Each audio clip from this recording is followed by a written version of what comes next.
नमस्कार ITR India YouTube channel रे आपण मानकु स्वागत करुची मु प्रशांत। अन्वेषा एक साप्ताहिक कार्यक्रम यह प्रत्येक गुरुवार दिन प्रसारित हेबो। अन्वेषा अंतर्गत कोनोसी पुस्तक बा बही को आमे पुनः उपस्थापन करिबु। यह प्रिंट डिसेबल मानक पई उद्दिष्ट।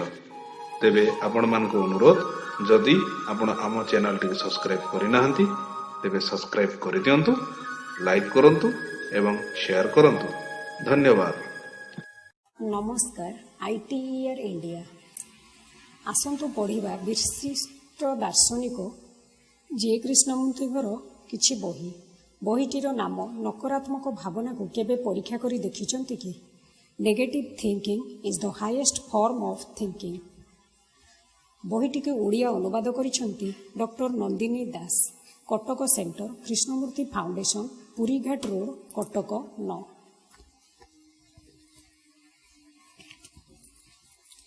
मोर मने हुए जे मनीष मनर गुण बा प्रकृति रे एक समूल परिवर्तनर आवश्यकता विषय रे प्रायतः प्रत्येक चिंताशील व्यक्ति यथेष्ट भाव चिंता करिथांती। ए दुनिया रे जहा जेमिति प्रकृति रे घटुछि ताकू देखि आमे अंततः एतिकी जानुछु जे मनीष मनरे कोनोसी मौलिक परिवर्तन घटु नाही।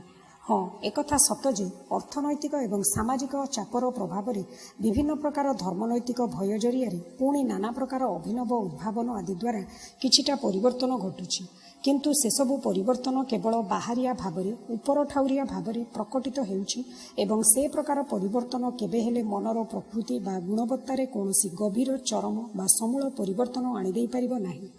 तमे तो एकथा लक्ष्य करिथिबो जे ए समाज बराबर एक ढांचा अनुसरण करी केवल निर्दिष्ट नियम पद्धति मानि चलिबारे लागिथाए। ठीक जेमिति प्रत्येक व्यक्ति किछि ना किछि चिंताधारा निर्दिष्ट आदर्श को मानि सदाबेले एक ढांचा मध्यरे चलुथांती, ठीक सेहीपरि तमे जे खाली तम निज भितरे बा समाज रे एकथा देखुथिबो ताहा नुहे, आमर समस्त भाव संपर्क रे मध्य सेही कथा लक्ष्य करुथिबो। सेतबेले निश्चय तमे भाबुथिबो जे कौन कले एभली एक गभीर चिरस्थायी संहत परिवर्तन संभव हेबो, जहा फल कि आभ्यंतरीण एवं बाह्य मध्य घटुथिबा आदान प्रदान रे कौनसी कलुषता देखादेबो नाही। एठी आभ्यंतरीण इनर शब्दटी कही मु कौनसी अलौकिकता को बुझाऊ नाही। मु बुझाउछि केवल मनर आभ्यंतरीण बा अंतर्निहित अवस्था को मन कल्पना करुथिबा अनुमान करी भाबुथिबा कौनसी अंतरस्थ पदार्थ कथा मु कहू नाही। कहिबाकु गले आमर पूरा समाज तथा संपूर्ण मनुष्य सत्ता हेउछि बाह्य एवं अंतरर सेही पारस्परिक आदान प्रदानर कथा बा फलाफल जहाँकि अहरह भाव त्वरान्वित हेउथाए एवं बराबर परिवर्तित हेबारे लागिथाए। तेणु जदि तमे माने चाह तो मु सेही चरम आमूल परिवर्तन विषय आज किछि कहिबी, कारण मो मतरे सेईटा अत्यंत जरूरी। तमे जहा कहना कहीं आमे सबु हेलु गोटिए लेखा सामाजिक सत्ता एवं विभिन्न कार्य माध्यम ही आमको बंचिबाकू पड़िथाए। जीवनटा हेला खाली कार्य बा क्रिया। तमे खाली बसी बसी अनुमान करी बंची पारिबो नाही कि खाली ए कलुषता को बजाय रखी चली पारिबो नाही, कारण आमे जानु जे एथिरु केवल निज अंतरर विरोधिता एवं अंतहीन जंत्रणा और संग्राम ही सृष्टि होइथाए। तेणु ए मनर परिवर्तन घटिब किपरि? मनर समग्र सचेतनतार खाली उपरिया स्तर रे नुहे, तार गभीर अंतर्निहित स्तर रे मध्य एभली एक आमूल चरम परिवर्तन संभव हेबो किपरि, जहाँकि पुणी थरे कौनसी ढांचा बा पद्धति अनुसार गढ़ा होई नथिबो। कौनसी ढांचा बा पद्धति को अनुसरण करिबा तो कौनसी परिवर्तन ही नुहे, ताहा हेला केवल जहा अछि तारी एक क्रमिकता, खाली एक भिन्न परिवर्तित रूपरे। मनीष निज सचेतनतार गुणवत्ता को वस्तुत्व को संपूर्ण भाव में प्रकृत में बदलाई दे पारिबो किपरि? तमे सबु ए विषय रे केबे चिंता करिछो कि नाही जानि नाही ना? तमे खाली प्रत्येकटी सामाजिक तथा अर्थनैतिक विप्लव द्वारा प्रत्येक नुआ वस्तुर उद्भावन द्वारा घटुथिबा बाह्य परिवर्तन नहीं संपृक्त? जदि आमे सचेतनतार एक समूल परिवर्तन नहीं मनर स्वभाव गुणवत्ता आदिर समूल परिवर्तन नहीं चिंतित बा जड़ित, ताहेले मु कहिबी आमको नकारात्मक भाव चिंता करिबाकू बा भाबिबाकू हेबो, कारण नकारात्मक भावना नेगेटिव थिंकिंग ही सर्वश्रेष्ठ भावना। ए तथाकथित सकारात्मक भावना पॉजिटिव थिंकिंग नुहे। सकारात्मक पॉजिटिव है केवल एक पद्धति को अनुसरण करने कौन एक सिद्धांत अनुधावन करने मात्र जानी था से प्रकार भावना मात्र के ही हेउछि सीमित स्थितिबद्ध। आशा करे ए सब कथा तमे मन ध्यान दे शुणुछ, खाली कानरे पुराई काढ़ी देउ न, कारण मु चाहूछि हेई परिबो जदि एई कष्टकर कथा बा प्रसंग भितर को जाई देखिबी। तेणु आशा करे आमे सबू एकाठी मिसिकरी ए दिगरे आगेइबा, किंतु मोर ए कथा सबू जदि खाली तमर कानरे बाजु थाए तमे ताको मन देई शुणु न थाओ, ताहेले तमे तुच्छा मौखिक बा वाक्यिक स्तर रे रहिजिबो ओ सेतबेले केवल शब्द ओ पदगुड़ाक तम पई अत्यधिक गुरुतर होई उठिबो। शब्द ओ वाक्यर काम हैला केवल अर्थ प्रकाश करिबा। तेणु मु चाहूछि जे तमे सबू खाली भावधारा बा भावना ब्राकेट आइडियाज को बुझीबारे मन न देई बरং मन ध्यान देई शुणिबा को चेष्टा कर।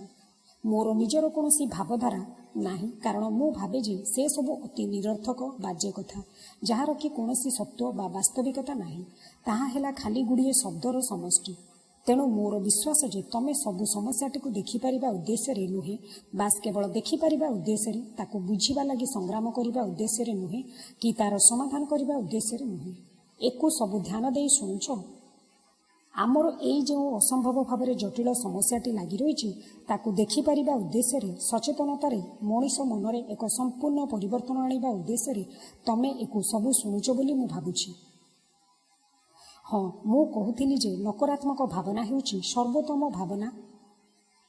आमे माने केबे हेले नकारात्मक भाव चिंता करू नाही, आमे केवल सकारात्मक भाव चिंता करिथाउ।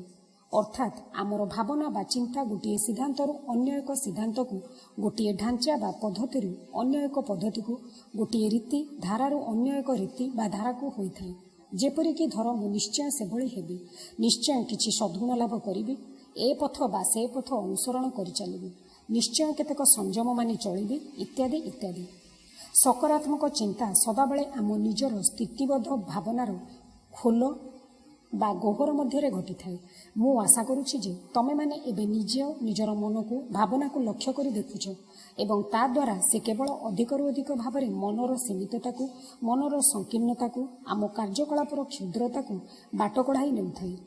यह सदासर्वदा आमर आत्मकैंद्रिक क्रियाकलाप को मजबूत करिबारे लागिथाए।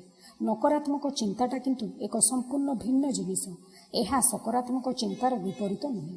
मु जदि सकारात्मक चिंता जहाँकि बराबर आत्मकैंद्रिक कार्य दिगरे टाणी निए तार सीमितता को बुझीपारि, सेतक जदि मु खाली मौखिक बा बौद्धिक भाव में नुहे बरं मनीषर चिंतनर समग्र प्रक्रिया भाव में बुझीपारि, ताहेले नकारात्मक चिंतार एक नवजागरण सृष्टि हेब। प्रायतः आमे समस्ते धन संपत्ति प्रति बा केही जणे व्यक्ति प्रति एक विश्वास बा मतामत प्रति अथवा एक अनुभूति एमिति किछि ना किछि प्रति आसक्त थाउ नुहे कि? तमे तमर घर परिवार प्रति, तमर भल ना डाक प्रति,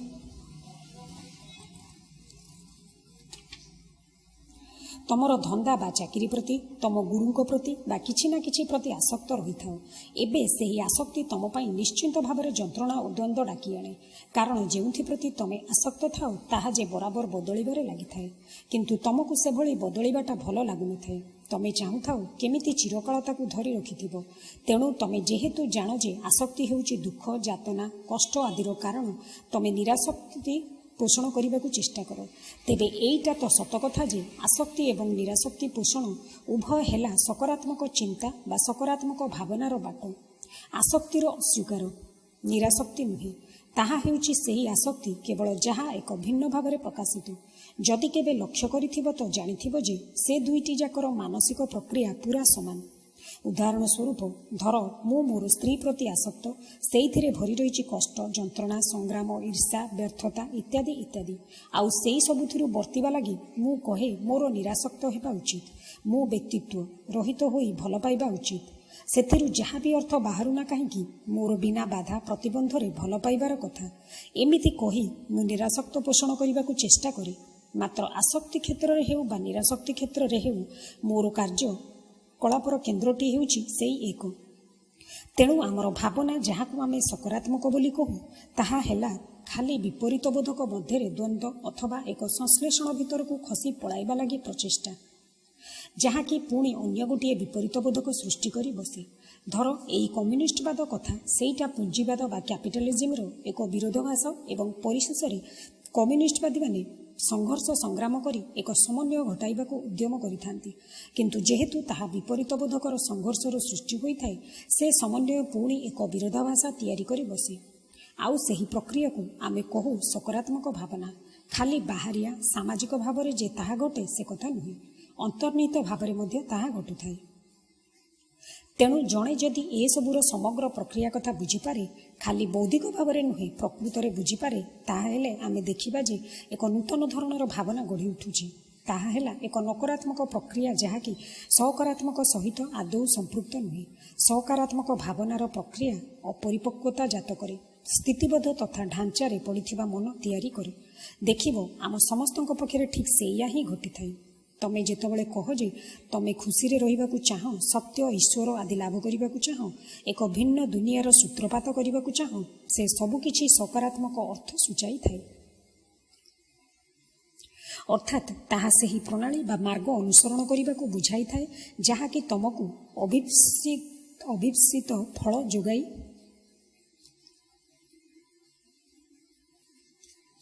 ଦେଇପାରିବ।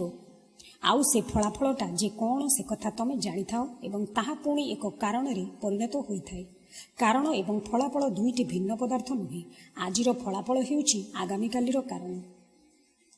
ଏକୁଟିଆ ହୋଇ ଛାଁକୁ ଏମିତି କିଛି ହେଲେ କାରଣ ନଥାଏ ଯାହାକି ଫଳାଫଳ ସୃଷ୍ଟି କରେ। ସେ ଦିହେଁ ସଦାସର୍ବଦା ସଂଲଗ୍ନ, ଯୋଖାଯୋଖି। କାରଣ ଓ ଫଳାଫଳର ନୀତି ବା ଧର୍ମ ବୋଲି କିଛି ହେଲେ ନାହିଁ। ତାର ଅର୍ଥ ଏଇ ଯେ ଆମେ ଯାହାକୁ କର୍ମ ବୋଲି କହିଥାଉ, ସେମିତି କିଛି ଜିନିଷ ନାହିଁ। ଆମ ଭାଷାରେ କର୍ମ କହିଲେ ବୁଝାଏ ଏକ ବିଗତ କାରଣର ପରିଣାମ। ମାତ୍ର ପରିଣାମ ଓ କାରଣର ବ୍ୟବଧାନରେ ସମୟ ଜିନିଷଟି ରହିଯାଉଛି। ଆଉ ସେହି ସମୟରେ ଅନେକ କିଛି ବଦଳିବାରେ ଲାଗିଛି। ସେଇଥିପାଇଁ ପରିଣାମ ବା ଫଳାଫଳଟା କେବେ ହେଲେ ସମାନ ହୁଏ ନାହିଁ। ତା ଛଡ଼ା ପୁଣି ଏକ ଫଳାଫଳ ବା ପରିଣାମ ଆହୁରି ଏକ କାରଣକୁ ଆଣି ଛିଡ଼ା କରିଦିଏ, ଯାହାକି ଖାଲି ସେହି ଫଳାଫଳର ପରିଣାମ ହୋଇ ନଥାଏ। ଏକଥା କୁହ ନାହିଁ ଯେ ମୁଁ କର୍ମଫଳରେ ବିଶ୍ୱାସ କରେ ନାହିଁ, ସେ କଥା ଏଠି ପଡ଼ିନାହିଁ। ଅତି ସରଳ ଭାଷାରେ କହିବାକୁ ଗଲେ କର୍ମର ଅର୍ଥ ହେଲା କାର୍ଯ୍ୟ ଓ ତାର ଫଳାଫଳ ଏବଂ ତତ୍ସଂଲଗ୍ନ କାରଣ। ଆମ୍ବ ଟାକୁଆଟିଏ ପୋତିଲେ ସେଥିରୁ ନିଶ୍ଚିତ ରୂପେ ଆମ୍ବ ଗଛଟିଏ ଜନ୍ମିବ, କିନ୍ତୁ ମଣିଷର ମନ ତ ସେଭଳି ନୁହେଁ। ମଣିଷର ମନ ତା ନିଜଠାରେ ଏକ ରୂପାନ୍ତର ଘଟାଇବାକୁ ସମର୍ଥ, ତତ୍କ୍ଷଣିକ ହୃଦ୍ବୋଧତା ଲାଭ କରିବାକୁ ସମର୍ଥ, ଯାହାର କି ଅର୍ଥ ହେଲା ଯେ ତାହା ସଦାସର୍ବଦା କାରଣରୁ ଭାଙ୍ଗି ବାହାରି ଆସିବାକୁ ସମର୍ଥ। ତେଣୁ ନକାରାତ୍ମକ ଚିନ୍ତାଟା କୌଣସି ଏକ ପଦ୍ଧତି ବା ଢାଞ୍ଚା ଅନୁସାରେ ହୁଏ ନାହିଁ, କାରଣ ପଦ୍ଧତି ବା ଢାଞ୍ଚା ମାତ୍ରକେ ହିଁ ଏକ କାରଣକୁ ସୂଚାଏ, ଯାହାକି ପୁଣି ମନ ନିଜ ମୁତାବକ ଏକଡ଼ ସେକଡ଼ କରିପାରୁଥିବା, ନିୟନ୍ତ୍ରଣ କରିପାରୁଥିବା, ବଦଳାଇ ଦେଇ ପାରୁଥିବା ଫଳାଫଳଟିଏ ଡାକି ଆଣେ। ଏସବୁ କେମିତି ଚାଲେ ସେ କଥା ଆମେ ଭଲ ଭାବରେ ଜାଣୁ, କିନ୍ତୁ ମୁଁ ଏଠି ଏଭଳି ନକାରାତ୍ମକ ଭାବନା ବିଷୟରେ କହିବାକୁ ଚାହୁଁଛି ଯାହାର କି କୌଣସି କାରଣ ଭାବ ନାହିଁ। କଥାଟା ହୁଏତ ତମକୁ ଖୁବ୍ ଅବାନ୍ତର ଲାଗିପାରେ, କିନ୍ତୁ ଆମେ ଏବେ ତା ଭିତରକୁ ଯିବା ଓ ତମେ ନିଜେ କଥାଟାକୁ ଚାହିଁ ଦେଖିପାରିବ। ଆସ ଏବେ ଏକ ଭିନ୍ନ ଭାବରେ ତାକୁ ଦେଖିବା। ଆମେ ଅଧିକାଂଶ ବ୍ୟକ୍ତି ପ୍ରାୟତଃ ଅନ୍ତରରେ ଅତୃପ୍ତ ରହିଥାଉ, ନୁହେଁ କି? ଆମେ ଚାକିରି ନେଇ, ନିଜର ସ୍ତ୍ରୀ ବା ସ୍ୱାମୀ ନେଇ, ପିଲାପିଲି ନେଇ, ପାଖ ପଡ଼ିଶା, ସମାଜ ବା ଯାହା ହେଲେ କିଛି ନେଇ ଅସନ୍ତୁଷ୍ଟ, ଅତୃପ୍ତ ଥାଉ। ଯଥା ମୋର ପଦପଦବୀ ଦରକାର, ମୋର ଟଙ୍କା ପଇସା ଦରକାର, ସ୍ନେହ ଶ୍ରଦ୍ଧା ଦରକାର। ଏସବୁ କଥା ତ ଆମେ ଭଲ ଭାବରେ ଜାଣୁ। ଏବେ ଦେଖ, କିଛି ଗୋଟାଏ ପଦାର୍ଥ ନେଇ ଅତୃପ୍ତି ଲାଭ କରିବାଟା ହେଉଛି ସକାରାତ୍ମକ। ମାତ୍ର ଅତୃପ୍ତିଟା ଛାଁକୁ ସେମିତି ହେଉଛି ନକାରାତ୍ମକ। ଶୁଣ, ବୁଝାଇ ଦେଉଛି। ଯେତେବେଳେ ଆମେ ଅତୃପ୍ତ ହୋଇଥାଉ ସେତେବେଳେ କ'ଣ ହୁଏ? ମୁଁ ଯଦି ମୋ ଚାକିରି ନେଇ, ନିଜକୁ ନେଇ ଅସନ୍ତୁଷ୍ଟ ଥାଏ, ତେବେ ସେ କ୍ଷେତ୍ରରେ ହୁଏ କ'ଣ? ସେତେବେଳେ ମୁଁ ପରିତୃପ୍ତି ଖୋଜେ, ଏଥିରୁ ବା ସେଥିରୁ ତାକୁ ପାଇବାକୁ ଖୋଜେ। ଫଳରେ ଅତୃପ୍ତିଟା କିଛି ସନ୍ତୋଷଦାୟକ ଜିନିଷ ପାଇବା ପର୍ଯ୍ୟନ୍ତ ସେଇ ଦିଗରେ ଚାଳିତ ହୋଇ ରହିଥାଏ, ଆଉ ତାପରେ ଧୀରେ ଧୀରେ ଅପସରି ଯାଏ। ତାକୁ ହିଁ ଆମେ ସକାରାତ୍ମକ କ୍ରିୟା ବା କାର୍ଯ୍ୟ ବୋଲି କହିଥାଉ। ଅର୍ଥାତ୍ ସେହି ଜିନିଷଟି ହେଲା ନିଜକୁ ଖୁସି କଲା ଭଳି କିଛି ଗୋଟାଏ ଜିନିଷ ପାଇବା। ମାତ୍ର ଅତୃପ୍ତିର ସେ ଲେଲିହାନ ଶିଖା ବିନା କିଛି ପଦାର୍ଥ ନେଇ ଅତୃପ୍ତି ନୁହେଁ। ଖୋଦ୍ ଅତୃପ୍ତିର ବହ୍ନି ବିନା ଜୀବନର କୌଣସି ଯେ ମୂଲ୍ୟ ନାହିଁ। ତମର ଖୁବ୍ ବଢ଼ିଆ ଚାକିରିଟିଏ ଥାଇପାରେ, ତମର ମସ୍ତିଷ୍କ ଅତିଶୟ ତୀକ୍ଷ୍ଣ ହୋଇଥାଇପାରେ, ତମର ଉଚ୍ଚ ଉଚ୍ଚ ଡିଗ୍ରୀ ଥାଇପାରେ, ପୁଣି ତମେ ଖୁବ୍ ଭଲ ତର୍କ ଆଲୋଚନା କରିବାକୁ ସମର୍ଥ ହୋଇଥାଇପାର, ପଙ୍କ୍ତି ଉଦ୍ଧାର କରି କଥା କହୁଥାଇପାର। ସେଥିରୁ କିନ୍ତୁ ତମର ଅତୃପ୍ତିଟା ଖାଲି ଯାହା ଚତୁରତାର ମୁଖାଟିଏ ପିନ୍ଧି ନେଇଥାଏ। ମାତ୍ର ତମେ ସେଇଠି ଏକବାରେ ନିସ୍ତେଜ ନିର୍ଜୀବ ସମ ହୋଇ ପଡ଼ିଥାଉ। ଅତୃପ୍ତି କଥାଟାରୁ ଆରମ୍ଭ କରି ଆମେ ଦେଖିଲେ, ଧର ତମେ ସ୍କୁଲ କଲେଜରେ ଖୁବ୍ ମେଧାବୀ ଛାତ୍ର ବା ଛାତ୍ରୀ ଥାଅ, କିନ୍ତୁ ଯହୁଁ ତମେ ବଡ଼ ହୁଅ ତମର ସେ ଅତୃପ୍ତିଟା ଚତୁରତାରେ, ବିଚକ୍ଷଣତାରେ କିମ୍ବା କିଛି ଏକ ଯନ୍ତ୍ରକୁଶଳତାରେ ପରିଣତ ହୋଇଯାଏ। ଆଉ ତମେ ବି ସେଥିରେ ସନ୍ତୁଷ୍ଟ ହୋଇଯାଅ, କାରଣ ତମେ ଭାବିନିଅ ଯେ ତମର ପାରିବାପଣ ଅଛି ଓ ତା ଛଡ଼ା ତମେ କାମଟାଏ ମଧ୍ୟ କରି ନେଇପାରୁଛ। ଦେଖ, ତାହା ମଧ୍ୟ ହେଲା ସକାରାତ୍ମକ ଭାବନା ବା ଚିନ୍ତା। କିନ୍ତୁ ଅନ୍ୟ ପକ୍ଷରେ ଦେଖିଲେ ନକାରାତ୍ମକ ଭାବନା ହେଉଛି କେବଳ ଅତୃପ୍ତିର ଅବସ୍ଥାରେ ରହିବା। ଆଉ ସେ ପ୍ରକାର ମନ ଅତ୍ୟନ୍ତ ଛଟପଟ ବା ବ୍ୟତିବ୍ୟସ୍ତ ଡିଷ୍ଟର୍ବ ଅବସ୍ଥାରେ ଥାଏ। ତାହା ସନ୍ତୁଷ୍ଟ ହୁଏ ନାହିଁ କି ତାହା ସନ୍ତୋଷ ଖୋଜେ ମଧ୍ୟ ନାହିଁ, କାରଣ ସେ ନିଜେ ଦେଖିପାରେ ଯେ ସନ୍ତୋଷ ମାତ୍ରକେ ହିଁ ଆମେ ସମସ୍ତେ ଖୋଜି ହେଉଥିବା ସେ ସକାରାତ୍ମକ କାର୍ଯ୍ୟ ଦିଗରେ ବାଟ କଢ଼ାଇ ନିଏ। କୌଣସି ଗୋଟିଏ ବାଟ ପାଇଯିବା, ଚିରକାଳ ଲାଗି ସନ୍ତୁଷ୍ଟ ସନ୍ତୃପ୍ତ ରହିବା, ଏସବୁର ଅର୍ଥ ହେଲା ନିର୍ଜୀବ ମୃତ ପାଲଟିଯିବା। ଆଉ ଦେଖିବାକୁ ଗଲେ ତମେ ସବୁ ସେଇଆ ହିଁ ଚାହୁଁଥାଅ। ତମେ ତାକୁ ମନର ଶାନ୍ତି ବୋଲି ଦର୍ଶାଇ କୁହ, ହେ ପ୍ରଭୁ, ମୋତେ ଏ ବିଶାଳ ଦୁନିଆରେ କେଉଁଠି ଖଣ୍ଡେ ନିରୋଳା ଜାଗା ମିଳିଯାଆନ୍ତା କି, ଯେଉଁଠି ମୁଁ ଟିକିଏ ଶାନ୍ତିରେ ଅନ୍ତତଃ ମରିପାରିବି। ତେଣୁ ସକାରାତ୍ମକ କାର୍ଯ୍ୟ ସଦାବେଳେ ମୃତ୍ୟୁ ଆଡ଼େ ବାଟ କଢ଼ାଏ। ତମେ ଯଦି ସେତିକି ଖାଲି ଦେଖିନେଇ ପାରିବ ତ ଜାଣିବ ଯେ ସେଇଠି ଏକ ନକାରାତ୍ମକ ଭାବନା କାର୍ଯ୍ୟ କରୁଛି। ତେଣୁ ନକାରାତ୍ମକ ଭାବନା କେବେ ହେଲେ ଏକ ସିଦ୍ଧାନ୍ତ ବା ଉପସଂହାରରୁ ଆରମ୍ଭ ହୁଏ ନାହିଁ, କାରଣ ସିଦ୍ଧାନ୍ତ, ଉପସଂହାର ପ୍ରଭୃତିର ଗତି କେଉଁଆଡ଼େ ସେ କଥା ତମେ ଦେଖିପାରୁଛ। ତେଣୁ ନକାରାତ୍ମକ ଭାବନା ହେଲା ଅତୃପ୍ତି ରୂପକ ସେହି ଗୁଣର ପରିପୋଷଣ, କ୍ଷଣାବେକ୍ଷଣ। କିଛି ଗୋଟାଏ ପଦାର୍ଥ ବିଷୟରେ ଅତୃପ୍ତି ନୁହେଁ, ଖୋଦ୍ ଅତୃପ୍ତି, ଛାଁକୁ ସେମିତି ଅତୃପ୍ତି। ଦୟାକରି ଏକଥା ଶବ୍ଦ ପ୍ରଭୃତିରେ ବାନ୍ଧି ହୋଇଯାଉ ନାହିଁ। ଜିନିଷଟାର ତାତ୍ପର୍ଯ୍ୟକୁ ଦେଖିବାକୁ ଚେଷ୍ଟା କର। ମାତ୍ର ଏଇଥିପାଇଁ ଆମକୁ ଆଗେ ବୁଝିବା ଦରକାର ଯେ ସକାରାତ୍ମକ ଭାବନା ହେଲା ସ୍ଥିତିବଦ୍ଧ ଭାବନା ଏବଂ ସେଥିରେ କୌଣସି ପରିବର୍ତ୍ତନ କେବେ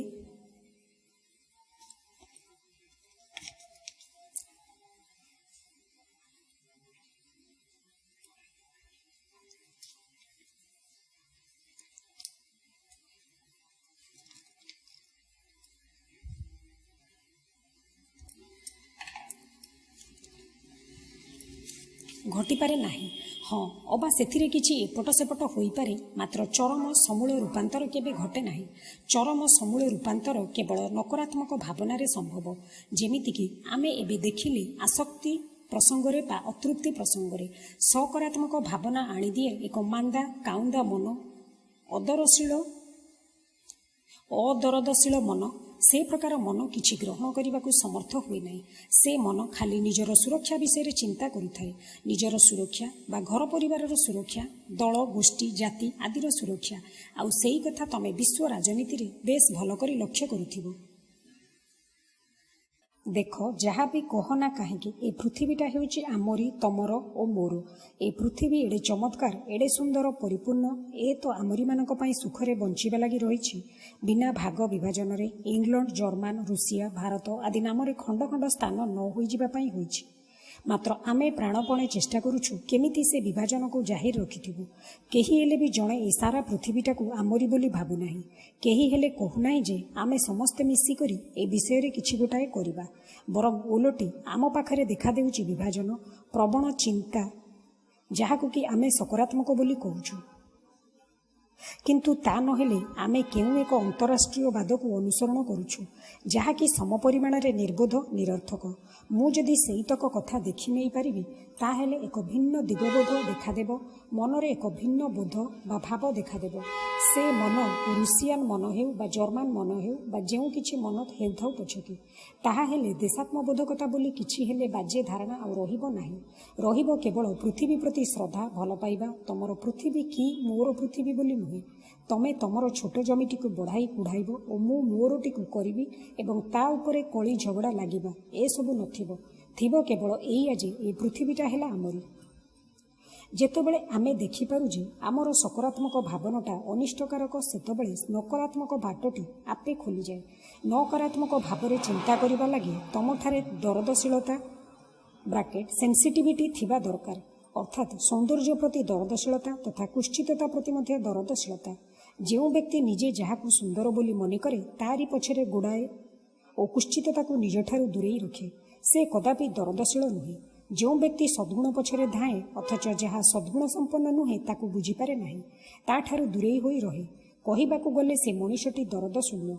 शुण मु कहूची दयाकरी मो सहित मिसी कथाटाकू भाबी देख निजे अनुभव कर ताहेले तमे देखिपार जापर। तेणु जे पर्यंत तमे अपरिच्छन्नता विषय मैला आवर्जना विषय तमे निजे केमिति खाओ केमिति कथबार्ता कर किभଳି चिंता कर तथा तम निजर हावभाव व्यवहार विषय सचेतन हो ना से पर्यंत तमर गछटी देहरे सौंदर्य बोध करिबा पाखुड़ाए पत्रर सौंदर्य को आहरण करिबा किंबा स्थिर निश्चल पानी उपरे प्रतिछबिर शोभा को बोध करिबारे कौनसी दरदशीलता रहु नाही। देख एई गछ तलटी केड़े सुंदर केड़े शांत निस्तब्ध एठी खरा आउ छाई केड़े सुंदर दिसुची आउ ठीक ता बाहरे से पटे छेड़ा से मैला अपरिष्कार गाँटी ता सांगकू तार जेतक धूली मଳି पुणी से गाँर जेतक हतभाग्य लोकबाक अथच तमे तांको विषय रे सचेतन सुधा नुह। तेणु आमे चिरकाल खाली सौंदर्य लगी ही मन बड़ाई थाउ सत्य ईश्वर को चाहूँ मात्र से अन्यटी को दूरे बाटकाटी चली था आमर से अनुधावनटा जो कि आमे से अन्यटी विषय रे सचेतन न था हेला सकारात्मक और ताहा आमको दरदहीनता आनिदिए आ नृत्य आदि उद्देश्य रे सकारात्मक भाव में कोठाबाड़ी निर्माण करने नृत्य गीत पर विशेष विद्यालय प्रभृति तैयारी करने ये सब जिनिस एक व्यक्तिगत कुचक्र परिणत हुए जहाँकि केवल सकारात्मक भाव में चिंता करुवा मन को संतुष्ट कर रखि थाए। सृष्टि बा सर्जना केबे भी हेले सकारात्मक नुहे।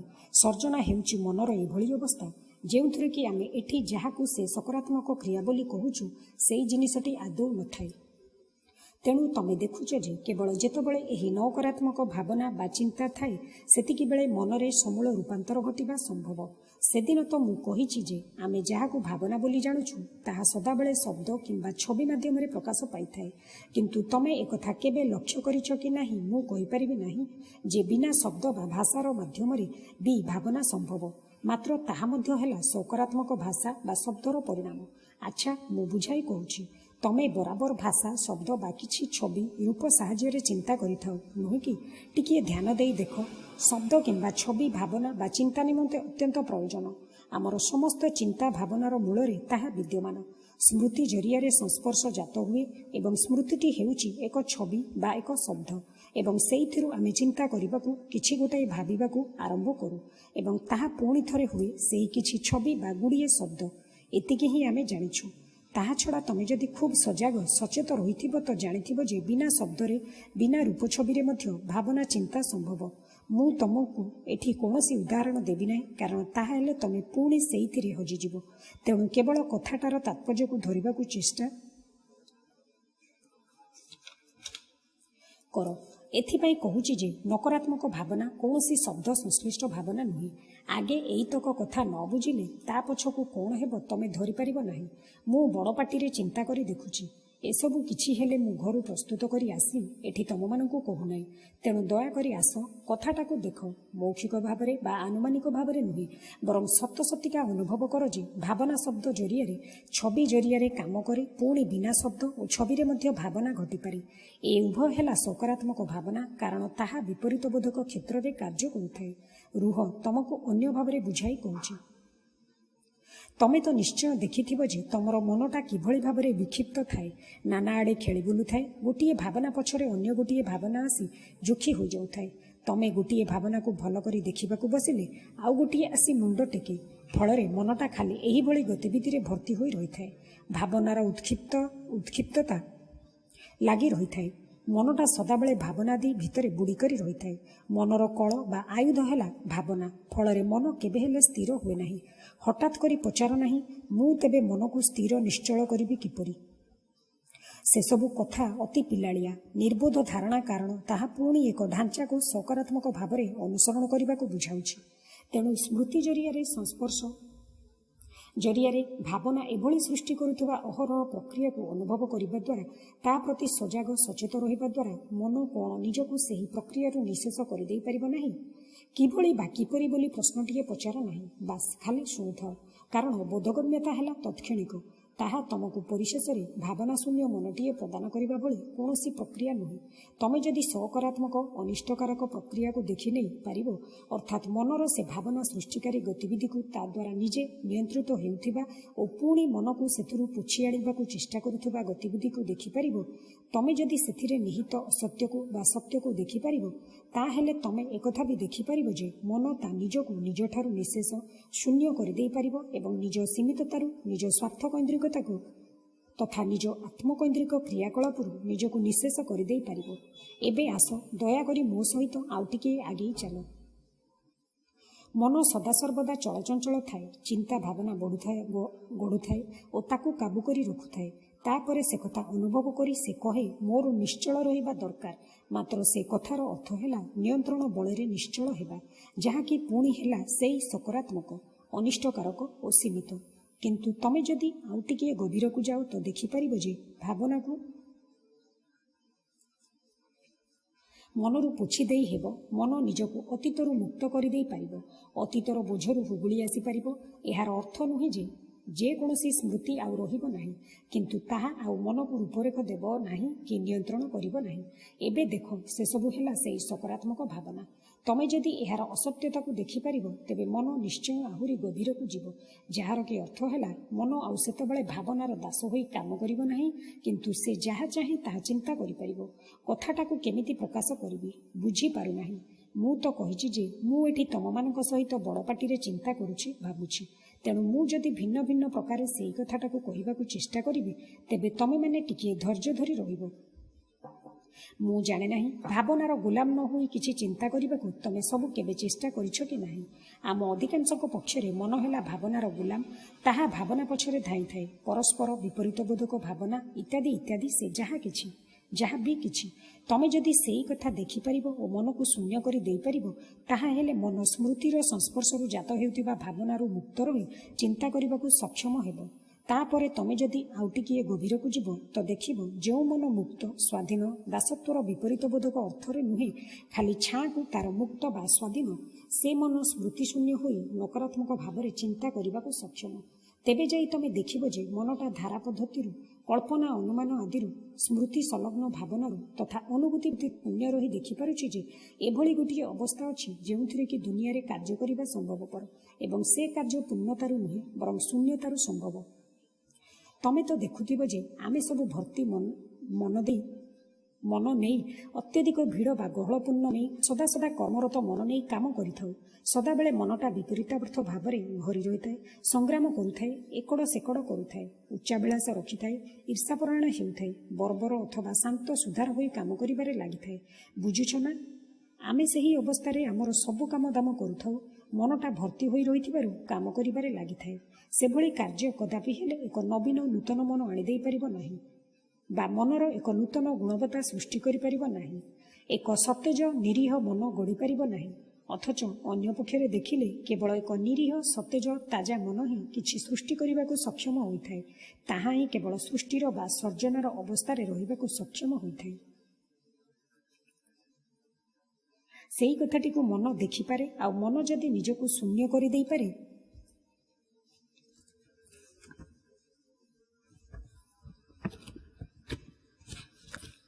ତେବେ ସେ ଶୂନ୍ୟତା ଭିତରୁ ଯେଉଁ କାର୍ଯ୍ୟ ବା କ୍ରିୟା ବାହାରେ, ତାହା ହିଁ ହେଉଛି ପ୍ରକୃତ ସକାରାତ୍ମକ କ୍ରିୟା।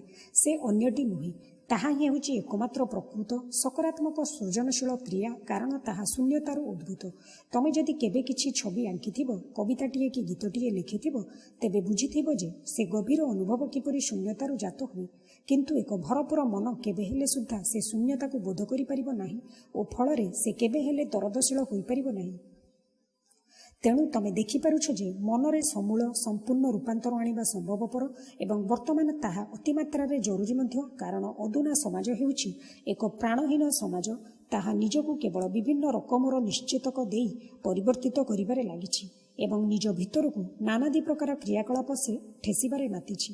ତେଣୁ ତମେ ଯଦି ଜଣେ ବ୍ୟକ୍ତିବିଶେଷ ହିସାବରେ ମୌଳିକ ଭାବରେ, ସମୂଳ ଭାବରେ, ଗଭୀର ଅନ୍ତରରେ ବଦଳି ଯିବାକୁ ଚାହଁ ଓ ତା ଦ୍ୱାରା ସମାଜକୁ ମଧ୍ୟ ବଦଳାଇ ଦେବାକୁ ଚାହଁ, ତେବେ ମୁଁ ଏବେ ଯାହା ସବୁ ବର୍ଣ୍ଣନା କରି କହିଲି, ସେ ସବୁ ଘଟିବା ନିହାତି ଆବଶ୍ୟକ।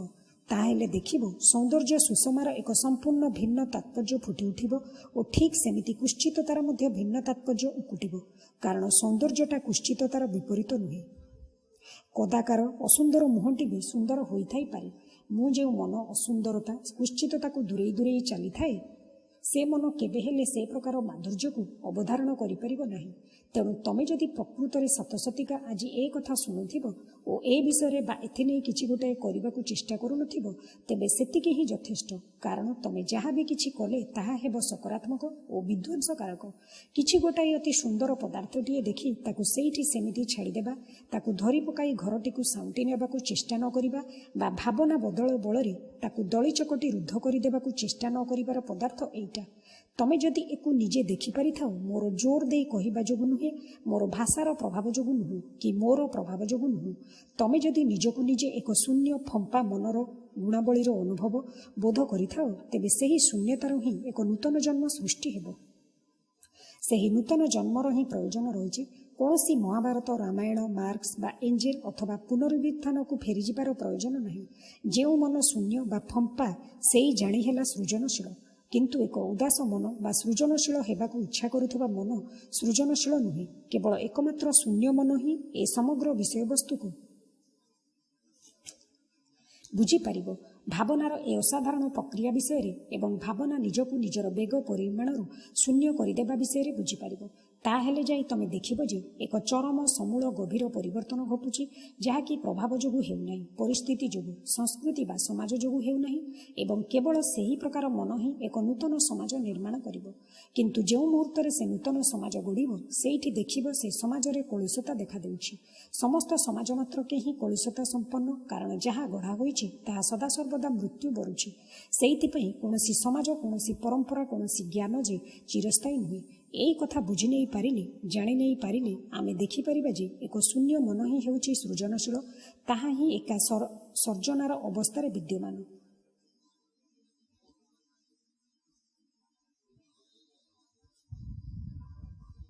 ନକାରାତ୍ମକ ଚିନ୍ତାଟା ନେଗେଟିଭ ଥିଙ୍କିଂ କିନ୍ତୁ ଏକ ସମ୍ପୂର୍ଣ୍ଣ ଭିନ୍ନ ଜିନିଷ।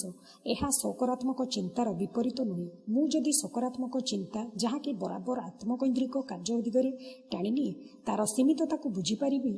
ସେତକ ଯଦି ମୁଁ ଖାଲି ମୌଖିକ ବା ବୌଦ୍ଧିକ ଭାବରେ ନୁହେଁ, ବରଂ ମଣିଷର ଚିନ୍ତନର ସମଗ୍ର ପ୍ରକ୍ରିୟା ଭାବରେ ବୁଝିପାରିବି, ତାହେଲେ ନକାରାତ୍ମକ ଚିନ୍ତାରେ ଏକ ନବଜାଗରଣ ସୃଷ୍ଟି ହେବ। ଜୟ କୃଷ୍ଣମୂର୍ତ୍ତି।